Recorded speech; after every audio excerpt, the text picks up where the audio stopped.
మనకి టిష్యూ పైన వచ్చిందండి. టిష్యూ పైన ఫ్లోరల్ వచ్చి కంప్లీట్ గా అక్కడక్కడ వచ్చేసి సీక్వెన్స్ వర్క్ వచ్చి థ్రెడ్ వర్క్ అనేది వచ్చింది మనకి ఇలా.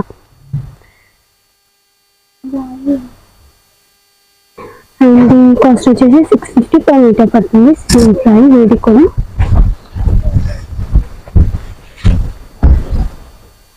ఇది వచ్చేసి హాఫ్ వైట్ అండి.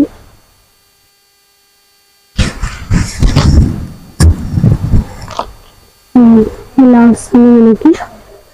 సో ఫ్రాక్స్, లెహంగాస్, శారీస్ అయినా తీసుకోవచ్చండి.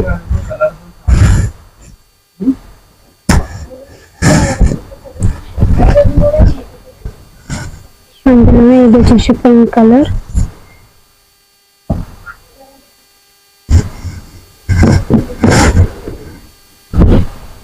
నెక్స్ట్ ఇది వచ్చేసి లావెండర్.